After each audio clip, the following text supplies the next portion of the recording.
1990 में प्रांतीय सरकार के आरक्षित और दो तरीके के सब्जेक्ट बांटे 1919 में। एक तो रिजर्व थे, अब ट्रांसफर क्या क्या किए होंगे अंदाजा लगाओ। ट्रांसफर वो किए होंगे जिनमें पैसा कम हो, जिनमें पावर कम हो, जिनमें तुम्हें पता है कि अगर जितने भी स्थानीय स्वशासन है उसने सारे ट्रांसफर कर दिए थे। ठीक है। और ये पूछ रहा है आरक्षित, तो दो काट दो। जैसे दो काटोगे answer is C. Police, police को छोड़ेंगे क्या भाई? बिल्कुल नहीं छोड़ेंगे पुलिस। तो अगर पुलिस ही छोड़ देंगे तो फिर क्या कहने वाली बात। आरक्षित नहीं। चार तो पक्का आंसर होगा, इन तीनों में से आंसर होगा। भू राजस्व, ये पैसा ही छोड़ देंगे फिर उनका जीना कैसे चलेगा? तो तीसरा तो पक्का आंसर होगा। दो हो गए, इन दोनों में से एक आंसर होगा। न्याय प्रशासन और स्थानीय स्वशासन में कौन ज्यादा इंपॉर्टेंट है? न्याय।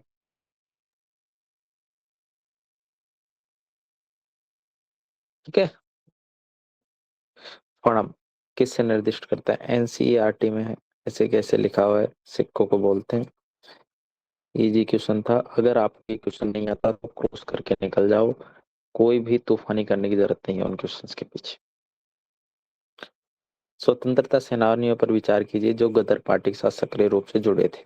मैं देखूंगा राज बिहारी बोस, जोगेश चंद्र चटर्जी, बरिंद्र कुमार घोष। अगर मुझे आता है तो ठीक है, लेकिन मुझे ये बताइए कि राज बिहारी बोस तो कहीं ना कहीं जुड़ा हुआ था उस गदर पार्टी से।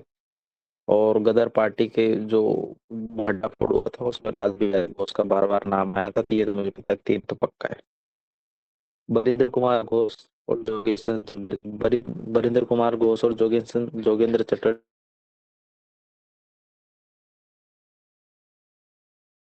थे। ये टफ टाइप का क्वेश्चन था। इस टाइप के क्वेश्चन को आप छोड़ भी सकते हो अगर आपको नहीं आ रहा है तो। चलो, क्रिप्स मिशन के बारे में पूछा है, कौन सा सही है? क्रिप्स मिशन के बारे में पहला बोलता है कि संविधान सभा ने प्रांतीय विधानसभाओं के साथ भारतीय रियासतों के नामित सदस्यों के, देखो नामित दोनों में, प्रांतीय संविधान सभा में विधानसभाओं के साथ और भारतीय रियासतों के दोनों के नामित होंगे। नहीं भाई, कहीं तो चुनाव से लड़ेंगे। विधानसभाओं से तो वैसे ही चुनाव से लड़ रहे थे, तो नामित कैसे हो जाएंगे? नया संविधान स्वीकार करने के लिए जो भी प्रांत तैयार नहीं होगा उसे अधिकार होगा कि वह अपनी भावी स्थिति के बारे में ब्रिटिश के साथ अलग संदेश हस्ताक्षर करे। ये क्रिप्स मिशन में उसने बोला था। Answer is B. ये जेनेरिक स्टेटमेंट था। यहाँ पे नामित और निर्वाचित उस नाम से इसने कंफ्यूज कर दिया, दोनों को डाल के। ये क्वेश्चन था। निम्नलिखित मूल ग्रंथों पर विचार कीजिए, कौन से जैन ग्रंथ है? हम देखो, यहाँ पे है परिशिष्ट पर्व, अवदान शतक, ये तुम्हें पता था। विनय पिटक, सुत्त पिटक और अभिधम पिटक और अवदान उससे संबंधित थे। ये अगर आपने थोड़ा पढ़ा हो पीवाईक्यू में तो तीसरा आप आसानी से काट सकते हैं। जैसे तीसरा काटोगे आपका आंसर आ गया।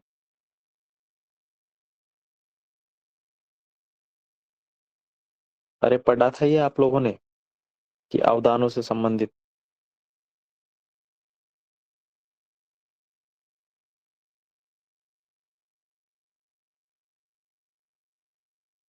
चलो भाई, कितने युग में सही है?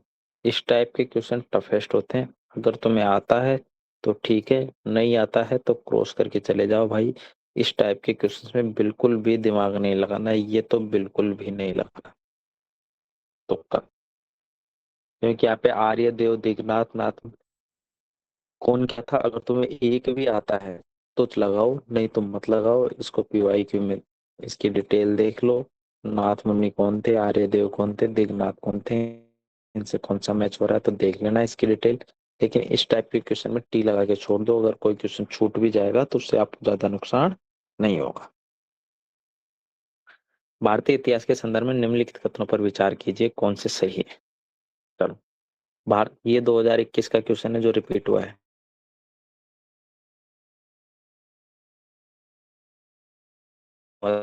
नहीं भाई,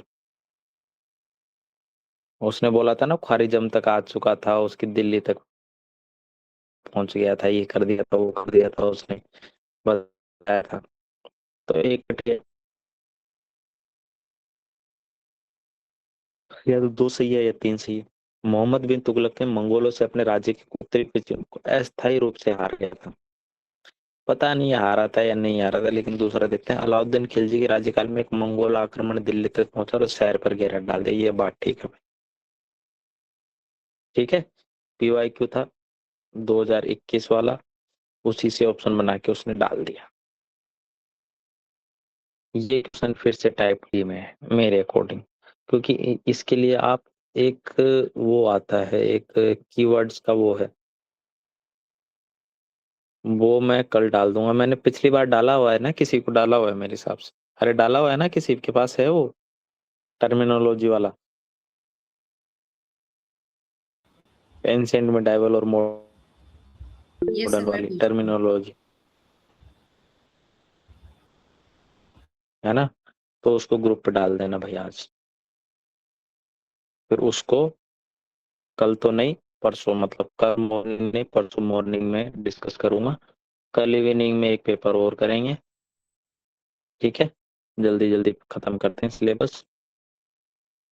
और मॉर्निंग डिस्कशन होगा अपना रट्टा मार वाला, ठीक है। छोटा सा सेशन होगा, 15 से 20 मिनट का रट्टा मार सेशन। उस पे सब टाइम पे आना, रट्टा मारना और वापस चले जाना, काम काम के क्वेश्चन वाले।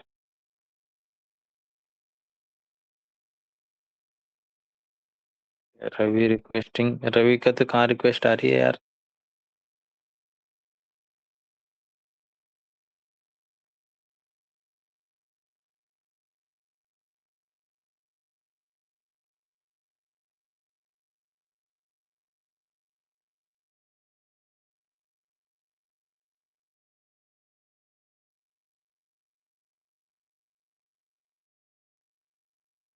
चलो भाई, कूलर धारण किसको कहते हैं? वैसे सैयद को बोलते हैं, लेकिन ये टाइप टू क्वेश्चन है, इस टाइप के क्वेश्चन को छोड़ दो। फिर से रिपीटेड क्वेश्चन है, इसी को 2023 में पूछ लिया कि भाई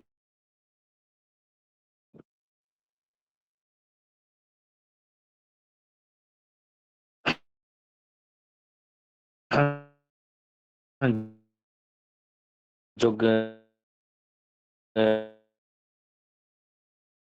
गोवा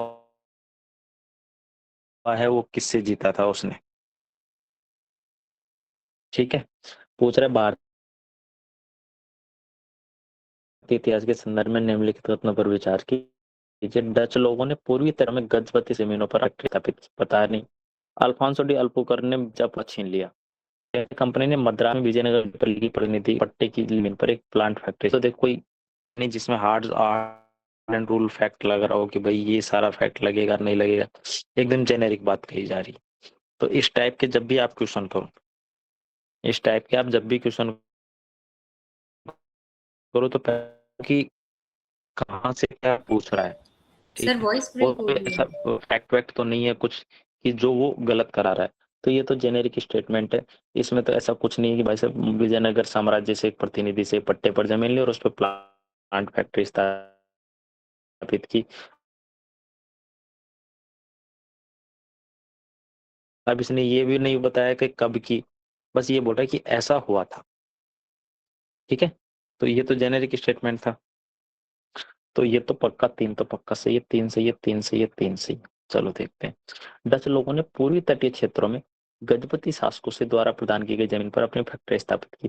भाई गजपतियों से ली थी कि नहीं ली थी? और वो भी पूर्वी तट क्षेत्रों पर, इस वाले पे। उड़ीसा में वो गजपति कहाँ थे? उड़ीसा के। और इन्होंने पहली फैक्ट्री कहाँ की थी? मूसलीपट्टनम, आंध्र प्रदेश के आस पास। तो ये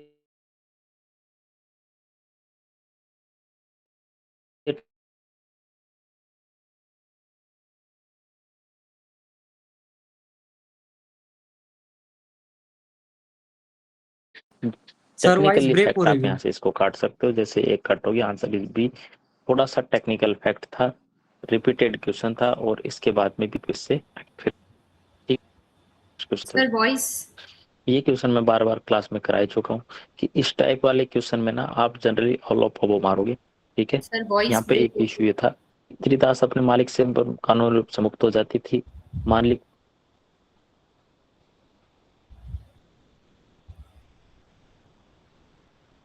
आवाज आ रही है अब मेरी?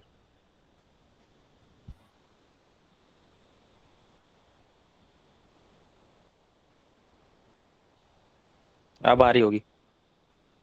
आ गई? जी सर, आ रही है। क्या अब आ गई क्या?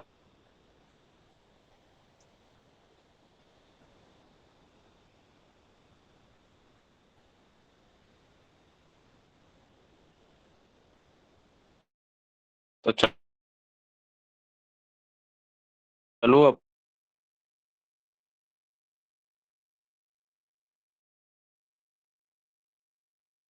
नेटवर्क बहुत ही गड़बड़ कर रहा है भाई। चलो भाई, कौटिल्य अर्थशास्त्र के बारे में ये क्वेश्चन मैं करवा चुका हूँ, फिर से चली गई।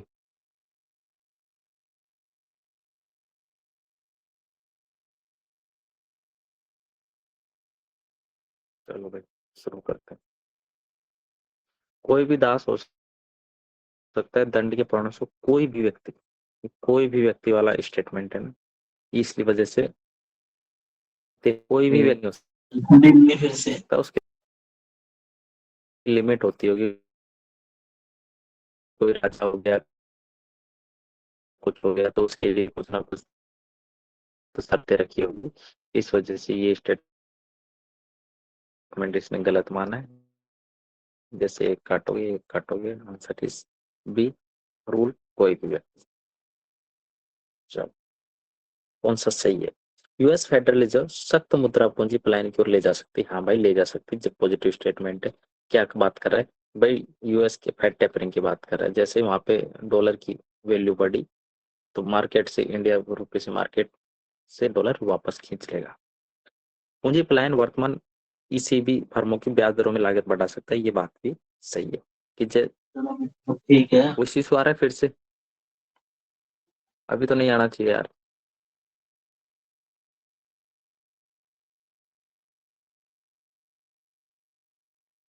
अब नहीं आ रहा ना? चल, घरेलू मुद्रा का में ईसीबी के संबंध में मुद्रा जोखिम को घटाता नहीं। देखो, घरेलू मुद्रा का जैसे रुपए की वैल्यू 10 रुपए थी पहले, अब हो गई 8 रुपए। तो रुपए सर का तो वॉइस अवमूल्यन इशू हो गया। हो रहा है बार लेकिन बार। ईसीबी से संबंधित मुद्रा का जोखिम बढ़ गया ना भाई। यार, वो इस इशू का क्या सॉल्यूशन करे यार, नेटवर्क ना। मतलब 2 मिनट सही हो रहा है फिर वापस हो रहा है। सर काम की बात होती है ना, तभी नहीं चली जाती वॉइस। 1 मिनट रुको, मुझे दो ना, 1 मिनट में फिर से रिस्टार्ट करके देखता हूँ। टाइट मनी पॉलिसी अपनाएगा तो डॉलर की कीमत बढ़ जाएगी। जैसे ही डॉलर की कीमत बढ़ जाएगी तो सब लोग यूएस में अपना पैसा उठा उठा के वापस लेके जाने लग जाएंगे। बात तो सही है। दूसरा स्टेटमेंट, पूंजी पलायन वर्तमान ईसीबी की वाली फर्मों की ब्याज लागत को बढ़ा सकता है। हाँ भाई। भाई, पूंजी पलायन हो रहा है, वापस क्या कर रहा है, मार्केट से वापस पैसा खींच रहे थे, इनके लिए टाइट मनी पॉलिसी हो गई। तो ईसीबी जो कॉमर्शियल बोरोइंग है, एक्सटर्नल विदेशी से उन्होंने पैसा लिया है, तो उसकी तो ब्याज की लागत बढ़ेगी ना भाई। टाइट मनी पॉलिसी हो गई। तीसरा, घरेलू मुद्रा का अवमूल्यन ईसीबी के मुद्रा जोखिम को घटाता सर नहीं, वॉइस ब्रेक हो जा रही है बीच में। नहीं बढ़ाएगा भाई।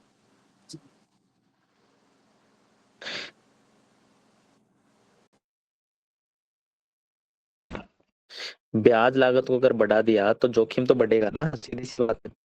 तो दोनों, अगर दोनों स्टेटमेंट को एक साथ जोड़ोगे, दो और तीन तो एक साथ आ नहीं सकते।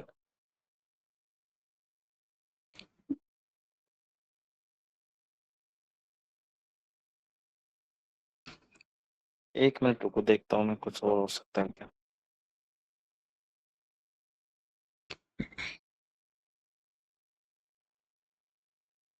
यूएस फेड रिजर्व वाला क्वेश्चन से स्टार्ट कर रहे थे हम। जैसे हम बोलेंगे कि यूएस ने क्या किया, फेड टेपरिंग किया। फेड टेपरिंग में क्या होता है कि भाई साहब यूएस ने क्या किया कि टाइट मनी पॉलिसी अपना ली। टाइट मनी पॉलिसी अपनाई तो मार्केट में जितना भी डॉलर है वो जाके वापस यूएस जाएगा। जैसे ही वो यूएस जाएगा तो वर्ल्ड की जो स्थिति है, वर्ल्ड में जो डॉलर है उसकी संख्या कम हो जाएगी। ठीक है, तो डॉलर की कीमत बढ़ जाएगी, है ना। तो अब देखो, यूएस फेड रिजर्व की सख्त मुद्रा नीति पूंजी पलायन की ओर ले जा सकती है। हाँ भाई, यही तो हमने देखा अभी ऊपर। दूसरा बोल रहा है पूंजी पलायन वर्तमान ईसीबी को ब्याज लागत को बढ़ा सकता है।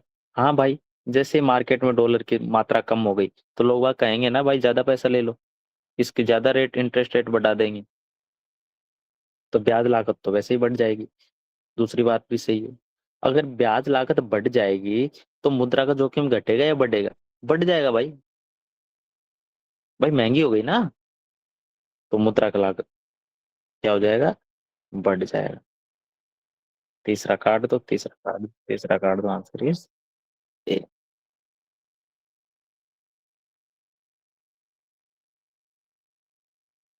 चलो भाई नेक्स्ट क्वेश्चन देखते हैं। आमतौर पर चाय उत्पादक कौन कौन से माने जाते हैं? तो आंध्र, देखो भाई, केरला तो है ही, ये सबको पता है। हिमाचल भी है, त्रिपुरा नॉर्थ ईस्ट में फेमस है ही, आंध्र प्रदेश, so ये तो सभी चार लगा के निकलते हैं। अब देखो, क्रेडिट रेटिंग एजेंसियों से किस कौन विनियमित करता है? इसने लिखा है आरबीआई। कौन करता है? अरे भाई, आरबीआई ये काम करेगा तो फिर सेबी क्या करेगा, है कि नहीं। तो इसको एक काट देना था, एक काट देना था, एक काट देना था। आंसर इस दो और तीन, दो बाकी दो तो पढ़ने भी नहीं। अब तुम्हें आईसीआरए के बारे में पता होना चाहिए और बिग वर्थ रेटिंग के बारे में पता होना चाहिए, है क्या ये। ठीक है, टाइम बचाओ अपना। Bank board bureau repeated question था, उसने पहले पूछा हुआ था। बैंक बोर्ड ब्यूरो का का चेयरमैन कौन होता है? आरबीआई का डिप्टी गवर्नर होता है, ना कि आरबीआई का गवर्नर। यहाँ पे फैक्ट था, तो फैक्ट से आप इसको क्रॉस कर सकते थे। जैसे आप क्रॉस करोगे, जैसे आप क्रॉस करोगे, आंसर आ जाए। ठीक है, अब देखो, बोल रहा है बैंक बोर्ड ब्यूरो क्या करता है, अध्यक्षों के चयन की संस्तुति वो देता है, वो देता है भाई साहब, सिफारिश करता है। वो सही है क्या? जेनेरिक स्टेटमेंट है, कोई फैक्ट है नहीं?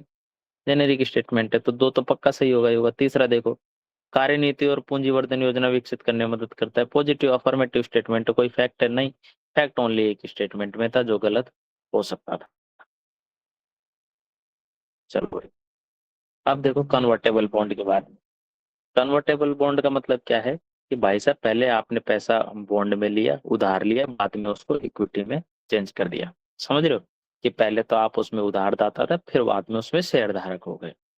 अब बोल रहा है क्योंकि बॉन्ड बॉन्ड को इक्विटी में बदलने का विकल्प है, इसलिए कन्वर्टेबल बॉन्ड अपेक्षाकृत कम ब्याज दर पर भुगतान करता है।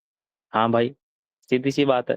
अगर आपको इक्विटी में आपको शेयर धारक के रूप में कन्वर्ट करवा रहा है तो आपको डबल ऑप्शन दे रहा है, तो सीधी सी बात है कि ब्याज दर कम लेगा। दूसरा, इक्विटी में बदलने का विकल्प बॉन्ड धारकों की बढ़ती हुई उपभोक्ता कीमतों की संलग्नता की मात्रा प्रदान करता है। क्या बोल रहा है? इक्विटी में जैसे ही इसको बदलते हैं तो उपभोक्ता क्या करता है कि इंडेक्सेशन हो जाता है उसका। जैसे एक टाइम तक तो आपको छूट इंटरेस्ट मिलता रहेगा, उसके बाद इक्विटी में बदल जाओगे, जैसे इक्विटी में बदल जाओगे तो आपको इंडेक्सेशन का फायदा मिलेगा। तो आंसर सी, इकोनॉमिक्स का बेसिक कंसेप्ट। चलो भाई, निम्नलिखित में से भारत किसका सदस्य है? एससीआई का है, एमटीसीआर का है, इन सब तीनों का सदस्य है। आपको पता क्या होना चाहिए, इनकी स्थापना कब हुई, भारत इनका सदस्य कब बना, और इनमें कौन कौन सदस्य, कितने सदस्य। इस बार के लिए ये इंपॉर्टेंट आंसर इज डी। अब देखो 67 मजेदार क्वेश्चन, कौन सा सही। हाल ही के वर्षों में वियतनाम विश्व की सबसे तेजी से बढ़ती हुई अर्थव्यवस्था में से एक रहा है। हाँ भाई, रहा होगा। बढ़ती हुई एक है मतलब वन ऑफ द, मैंने बोला है जब भी वन ऑफ द आ जाए तो स्टेटमेंट सही होता है। एक पक्का सही है, एक पक्का सही है। अब हमें देखना है दूसरा सही है, तीन आंसर सही है। दूसरा देखते हैं, वियतनाम का नेतृत्व बहुदलीय राजनीतिक प्रणाली द्वारा होता है। पता नहीं, एक दलीय भी हो सकती है, द्विदलीय भी हो सकती है, बहुदलीय भी हो सकती है, तीन ऑप्शन है। वियतनाम का आर्थिक विकास विश्वव्यापी पूर्ति श्रृंखला और उसके साथ एकीकरण और निर्यात में मुख्य ध्यान दोनों से जुड़ा है। इसमें कोई फैक्ट है इस स्टेटमेंट में? कोई फैक्ट नहीं है। स्टेटमेंट ठीक है, जैसे 3 ठीक करोगे आपका गेम खत्म, बाकी स्टेटमेंट पढ़नी ही नहीं है। इसमें कोई फैक्ट नहीं है, जेनेरिक स्टेटमेंट है। चौथा देखो, हिंद प्रसाद क्षेत्र का सर्वाधिक उत्पादक इस सेवा वियतनाम में भी, ठीक है। सर्वाधिक, वन ऑफ बोलता, कुछ भी बोलता, तो ये बोल रहा है सर्वाधिक, जरूरी नहीं ना भाई कितने सारे देश है उनमें से कोई सा भी हो। तो 5 को हटाओ। लंबे समय से वियतनाम निम्न श्रम लागतों तो नियमित दरों से वैश्विक निर्माताओं को आकर्षित किया। हाँ भाई, मेड इन वियतनाम खूब आता है, तो श्रम लागतें कम होगी में भी। कुछ जेनेरिक स्टेटमेंट है, कोई फैक्ट है नहीं। कर सकते थे ना इस क्वेश्चन को आसानी से। और ये क्वेश्चन ना तुम्हें बुक में नहीं मिलेंगे भाई, मैं तुम्हें बार बार बोल रहा हूँ, इसलिए टेंशन मत लो। जो पढ़ लिए ना मोर देन सफिशिएंट, उतने से काम हो जाएगा। बस दिमाग खुला रखना है एग्जाम में। मुद्रास्फीति के लिए कौन उत्तरदायी है? आरबीआई। अभी थोड़ी देर पहले आरबीआई से इसने सवाल पूछा था, इजी सवाल था। अब देखो, नॉन फंजिबल टोकन के बारे में पूछ रहा है। नाम ही है नॉन फंजिबल। नॉन फंजिबल मतलब उसका विभाजन नहीं हो सकता, ठीक है। और उनको कुछ टोकन वोकन करके होगा कुछ, ठीक है। देखते हैं क्या है। ये भौतिक परिसंपत्तियों का डिजिटल रिप्रेजेंटेशन है। हाँ भाई, नाम ही इसलिए कुछ टोकन वोकन है, कुछ तो होगा ही होगा। वे अनन्य क्रिप्टोग्राफिक टोकन है जो किसी ब्लॉकचेन में विद्यमान है। हाँ, तो ब्लॉक कोई टेक्नोलॉजी हो उसमें, तो ब्लॉकचेन का तो यूज कर ही सकते हैं। दूसरा, इनकी तुल्यता पर व्यापार का विनियमन किया जा सकता है। बात सही है। और देखो, और से जुड़ा हुआ स्टेटमेंट है, इसलिए इनका वाणिज्यिक लेन देन के माध्यम से इस्तेमाल किया जा सकता है। अब देखो, ये स्टेटमेंट है तुल्यता पर, मतलब इनको आसानी से डिवीजन किया जा सकता है और इनका वाणिज्यिक लेन देन के आसानी से इस्तेमाल किया जा सकता है। नहीं भाई, नाम ही है नॉन फंजिबल। नॉन फंजिबल मतलब इनका डिवीजन नहीं किया जा सकता। एक बड़े अमाउंट के लिए इनको यूज किया जा सकता है और इनको ब्लॉकचेन में सिक्योर किया जा सकता है। Answer is 1 and 2। अब देखो, ये कौन सा सुमेलित नहीं है पूछा है। मैथन डैम कहाँ है? बताओ मुझे, कोई भी बताओ माइक ऑन करके। झारखंड।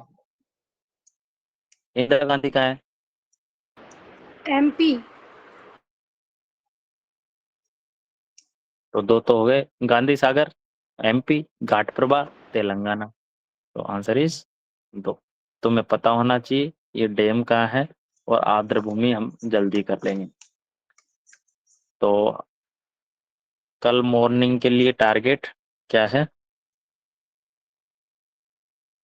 इंटरनेशनल लोकेशन न्यूज वाले, स्पेशली मिडिल ईस्ट और एशिया, बस इतना ही करना, ठीक है। और दूसरा, national park and wild life sanctuary जो न्यूज में थे। और तीसरा, यूनेस्को हेरिटेज लिस्ट। कल की हो गई। फिर नेक्स्ट डे की करेंगे हम लोग रामसर साइट। दूसरा, जो वोकेबलरी है किसकी, एंशिएंट एंड मिडाइवल की, वहां से सवाल आते हैं वो वाले। चलो, फैक्ट्रियों में छटनी कामगार, तुम्हें पता ही है, लेबर ब्यूरो, श्रम ब्यूरो खूब न्यूज में था। श्रम ब्यूरो ये काम करेगा, इससे संबंध। केंद्रीय सांख्यिकी कार्यालय, इसका कोई मतलब ही नहीं है। राष्ट्रीय तकनीकी जनशक्ति सूचना प्रणाली, इसका भी कोई मतलब नहीं।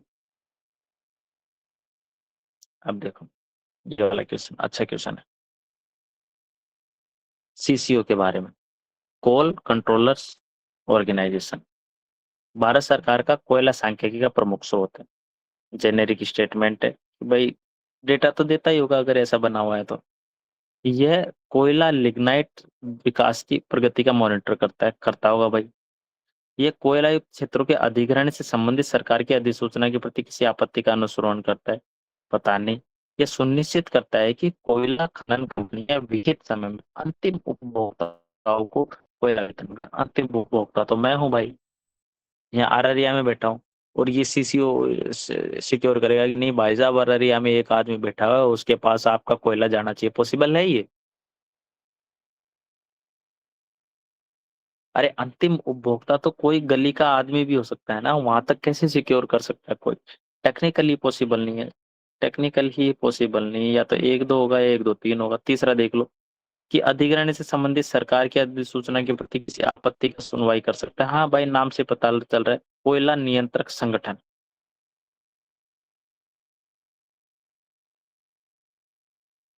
है कि नहीं? Answer is a. भारतीय संविधान में 5वीं अनुसूची, 5वीं अनुसूची में कौन कितने राज्य, 10 राज्य क्या करता है? टेस्ट वालों को उनके स्थानीय अधिकारों का संरक्षण करता है। तो अब बोलता है संघ राज्य क्षेत्र में बदल जाएगा, हवा में क्वेश्चन बना रहा है। इसने विशेष कोटि के राज्य घोषित किया जाएगा, नहीं भाई जी। उसके अलावा स्थानीय स्वशासी निकाय का सृजन होगा, नहीं। जनजातीय लोगों को गैर जनजातीय में अंतरित करने पर रोक लगेगी, यही स्टेटमेंट ओनली बचता है। 3 अगर आप क्रॉस कर दोगे तो। भारत स्वच्छता गठबंधन भारत स्वच्छता गठबंधन है धार्मिक स्वच्छता को संबोधित करने वाला प्लेटफॉर्म है, जिसे भारत सरकार और वर्ल्ड हेल्थ ऑर्गेनाइजेशन द्वारा वित्त पोषित किया जाता है। कितने लोग इसको क्रॉस कर देंगे? सारे। तो मैं तो ये बार बार सिखा चुका हूँ, इसमें कोई डाउट ही नहीं। राष्ट्रीय नगर कार्य संस्थान भारत सरकार में नगर कार्य संस्थान है, आवासन और शहरी कार्य मंत्रालय का शीर्षस्थ निकाय, मतलब भाई साहब सबसे टॉप का निकाय, सबसे टॉप पे यही आता है, सब इसके नीचे आते हैं। और शहरी भारत की चुनौती को समाधान करने में हल प्रदान करता है, ये बात तो सही है। लेकिन ये टॉप का निकाय है या नहीं है, और वो इस मंत्रालय के अंतर्गत आता है या नहीं है?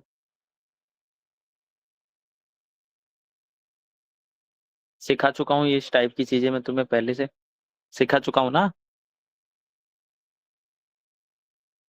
चलो, कौन सा एक पर्यावरण संरक्षण अधिनियम 1986 के तहत गठन किया गया था? अब जब भी कोई चीज एक्ट के तहत गठित होती है ना, तो उसको अधिकरण या प्राधिकरण का दर्जा तो एटलीस्ट दिया जाता है। अब देखो, ये आयोग है और ये बोर्ड है और एक प्राधिकरण है। प्राधिकरण किस में बनेगा? एक्ट में बनेगा। रिपीटेड क्वेश्चन है, आसानी से कर सकते हैं।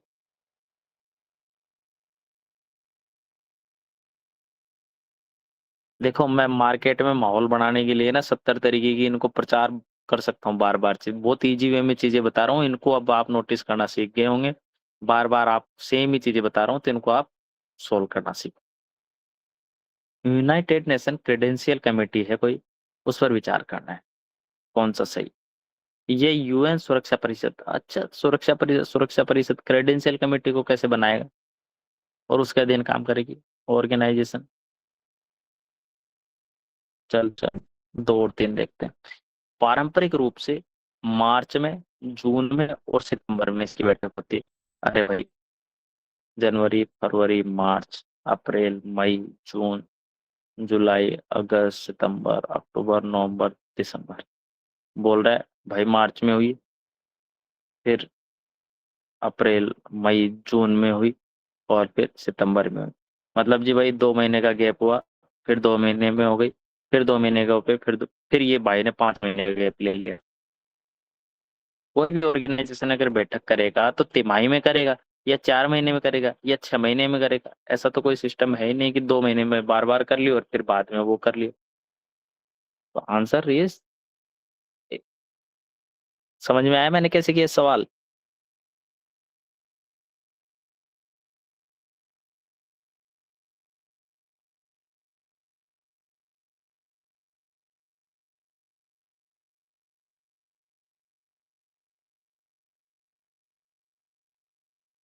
चलो, पोलर कोड के बारे में सर्वोत्तम वर्णन कौन करता है? नाम से पता चल रहा है, देखो, ध्रुवीय जलराशि, ध्रुवीय जलराशि।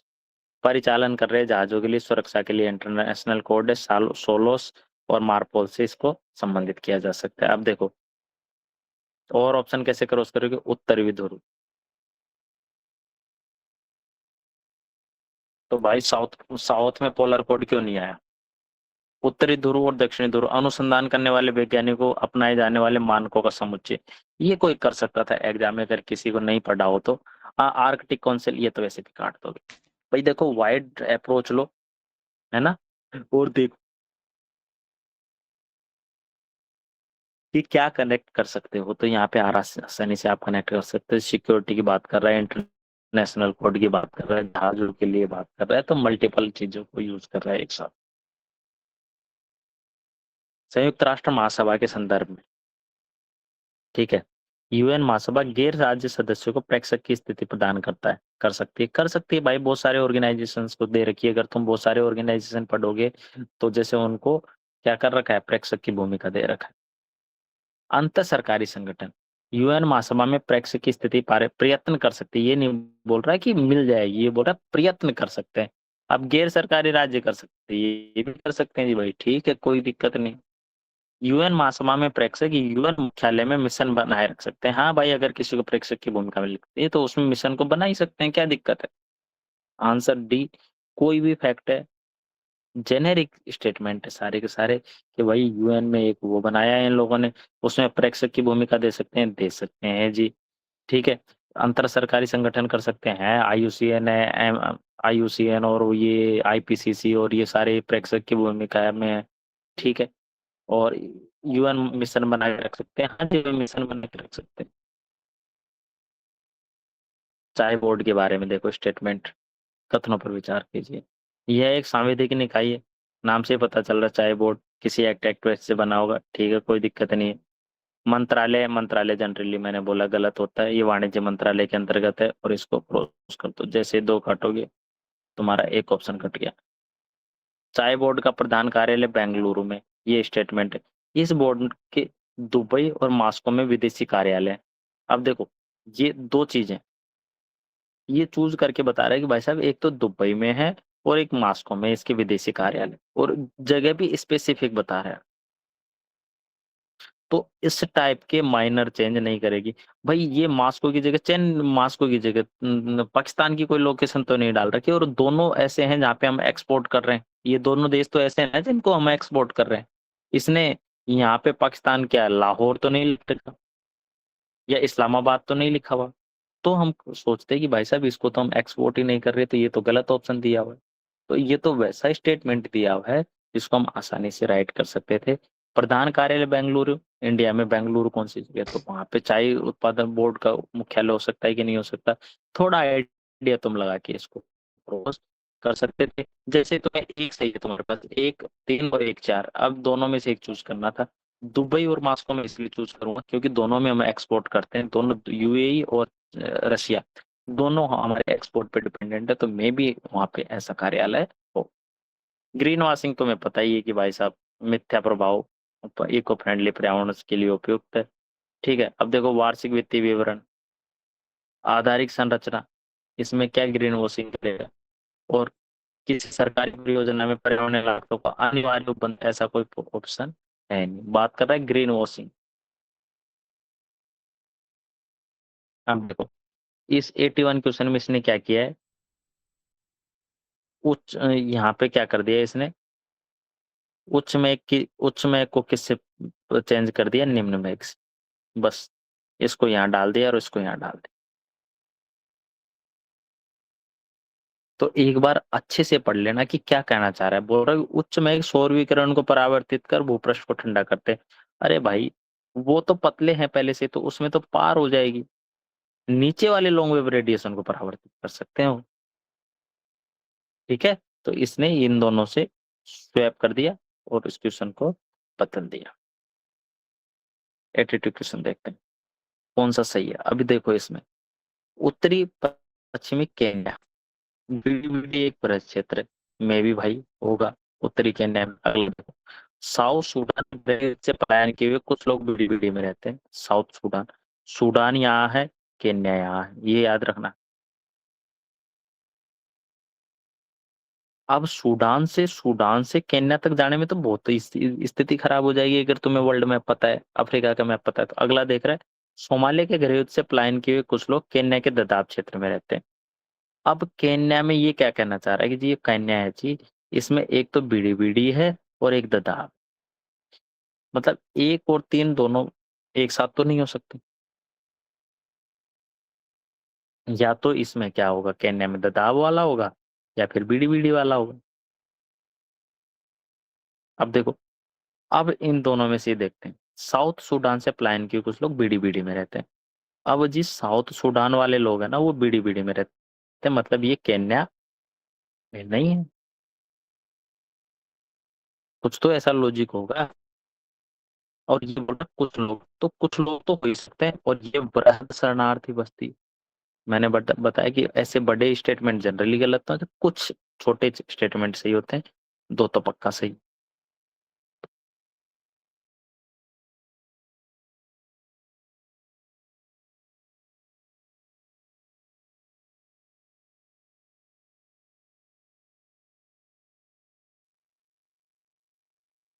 ठीक है, तो कुछ वन ऑफ देम, कुछ लोग, इसको जनरली दोनों स्टेटमेंट को सही मानूंगा और मैं 2 और 3 कर दूंगा। ये इसको मैं क्रॉस।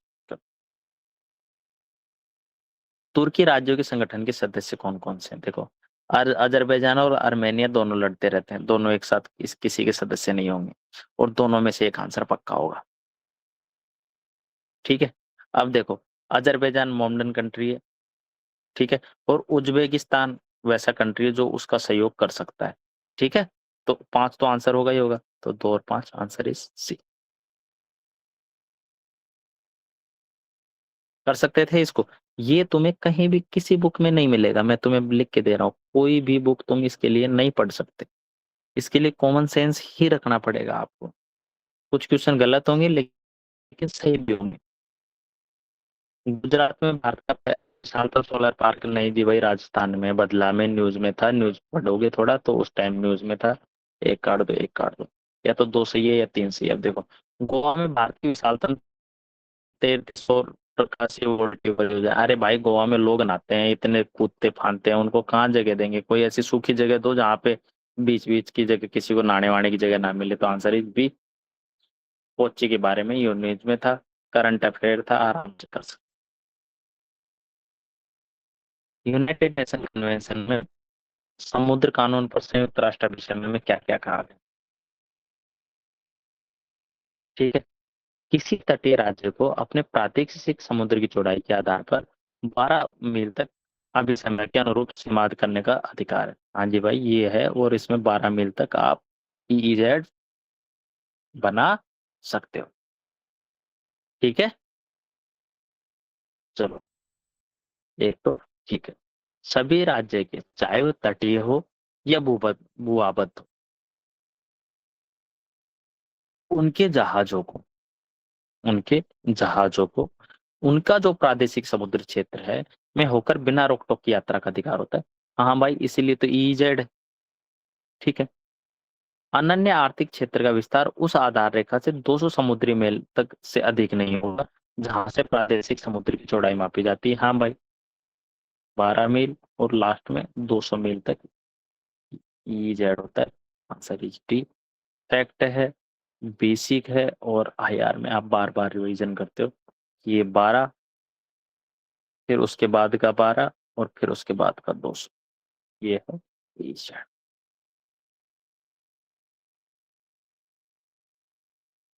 सेनकाकू द्वीप नाम से पता चल रहा है जापान और रसिया के बीच लड़ाई का कारण है।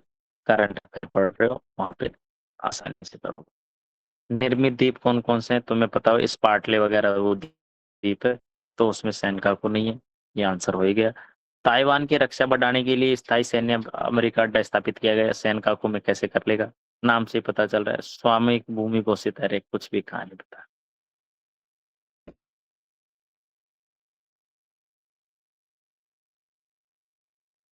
अब देखो, ओनली टू कभी भी मत लगाना अगर आप करंट अफेयर पढ़ रहे हो और आपको पता है कि चार्ट में चीन का बेस सैन्य बेस नहीं है, जिबूती में है।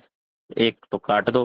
कौन से सही है? बाकी ये तीनों स्टेटमेंट सही थे, उस टाइम न्यूज में थे, करंट अफेयर में थे। अगर आपको आता है तो ये लगाओ, नहीं तो इसको टी लगा के निकल जाओ। ये क्वेश्चन रिपीटेड है, पहले पूछ चुका है वो। ठीक है, अनातोलिया कहाँ है? तुर्की में। अमारा कहाँ है? कौन बताएगा?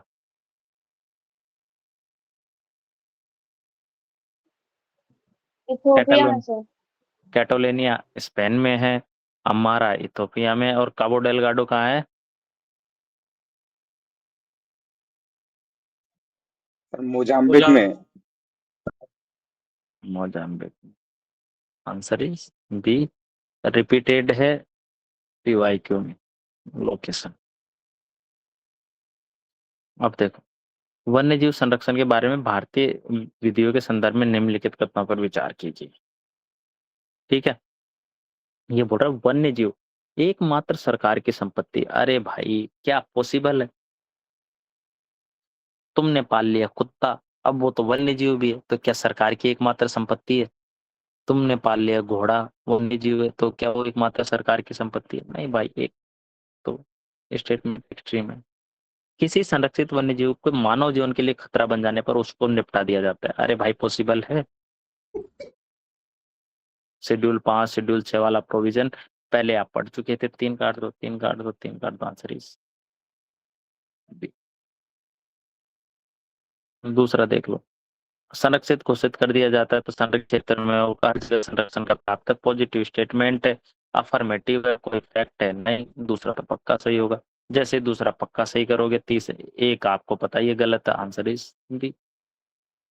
कुछ प्रजातियों कृषकों के मित्र के रूप में मानी जाती है। चींटी है, कॉकरोच लड़कियां डरती है, केकड़ा हर जगह नहीं मिलता, मकड़ी जाले बनाती है, क्या काम आएगी?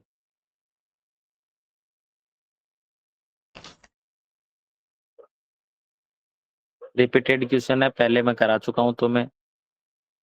ठीक है, कल से कहाँ है? उत्तराखंड साइड है। ठीक है, एरागुडी का धौली कहाँ है? कहाँ है धौली? उड़ीसा। एरागुडी आंध्र प्रदेश में। जोगड़ कहाँ है? जोगड़ भी आंध्र प्रदेश में है ना, या उड़ीसा में? ऐसा उड़ीसा। उड़ीसा में। उड़ीसा में है ना, हाँ। ठीक है, तो answer is B. Repeated question है, एक मैप मैंने तुम्हें बना के बता दिया था एंशिएंट में, उसको वहीं से करना। अभी आवाज का इशू नहीं आ रहा ना? No sir. चल, कौन से सही सुमेलित है? मैं तुम्हें ये भी एंशिएंट में डाइवल में करा चुका हूँ कि नानुक तो चंदेल ही था। ठीक है, ठीक है, नागवट क्या था? नागवट जयशक्ति भी चंदेल था ना, हाँ। ठीक है, परमार तो वो राजस्थान वाले थे। उसके बाद नागवट देते गुजर प्रतिहार था। फिर ये भोज भी क्या था? ये मेरे हिसाब से क्या था? राष्ट्रकूट नहीं था ना, ये भोज भी तो वो था, गुजर प्रतिहार था ना, ये क्या था? ठीक है, आंसर इज हम्म। तो आवाज आ रही है भाई?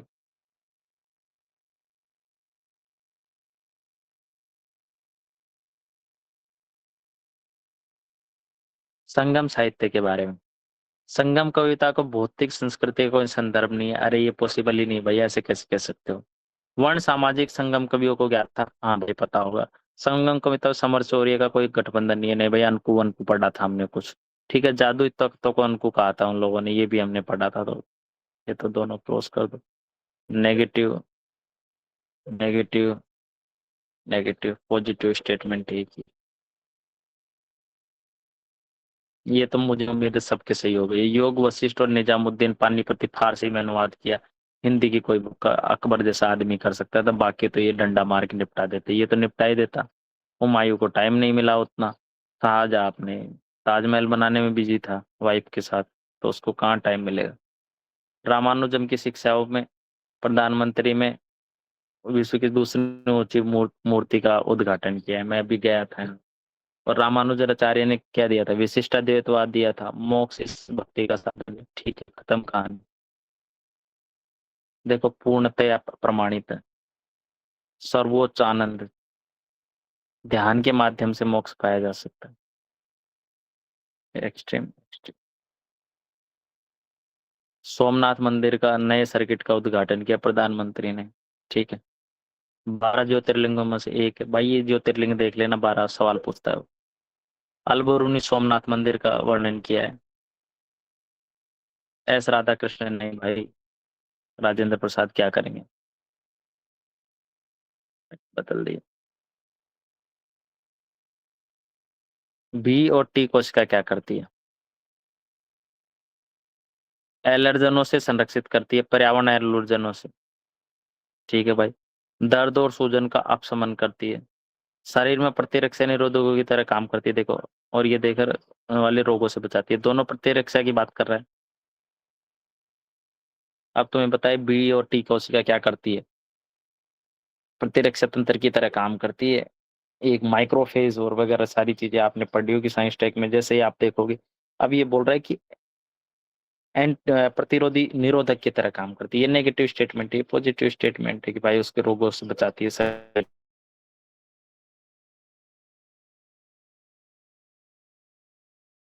पार्टिकल में होने के सिवाय प्रकृति में अस्तित्व नहीं। अरे भाई, सारे जितने नैनो पार्टिकल बनाए प्रकृति ने बनाए, नहीं हमने बनाए।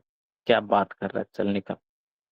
कुछ धात्विक ऑक्साइडों को कॉस्मेटिक निर्माण में काम आते हैं। हाँ भाई सही है, क्या दिक्कत है? दूसरा, कुछ वाणिज्यिक उत्पादों के सूक्ष्म कण जो पर्यावरण में आ जाते हैं मनुष्य के लिए असुरक्षित है। हाँ भाई सही है, जेनेरिक स्टेटमेंट, पॉजिटिव स्टेटमेंट, मतलब ऐसे है कि अफर्मेटिव स्टेटमेंट है, कोई ऐसा फैक्ट नहीं है। ये एक फैक्ट है जिसको हमने निपटा दिया। डीएनए बारकोडिंग किस में सहायक हो सकते हैं? वैसे तो ऑल ऑफ अबव होता है इसका आंसर, ठीक है।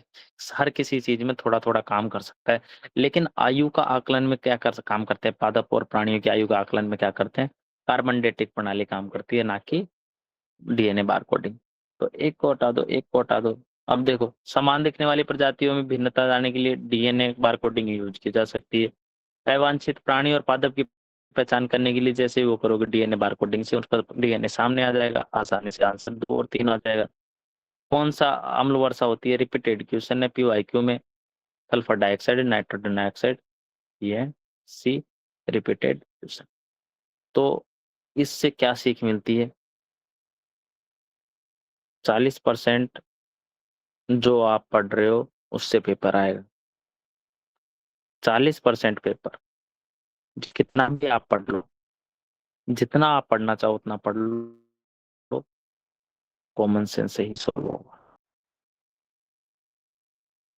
इसके लिए आप एक्स्ट्रा नहीं पढ़ सकते, ये आपके दिमाग पे ही डिपेंड करेगा।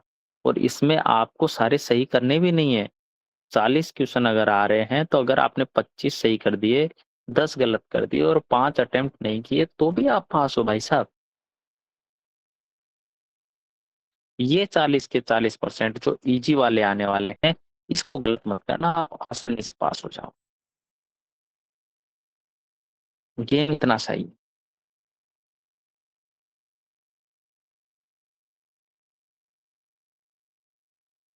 आई होप कि आप अच्छे से पढ़ रहे हो। मॉर्निंग में आप रेडी रहना, 7:30 क्लास होगी, ठीक है।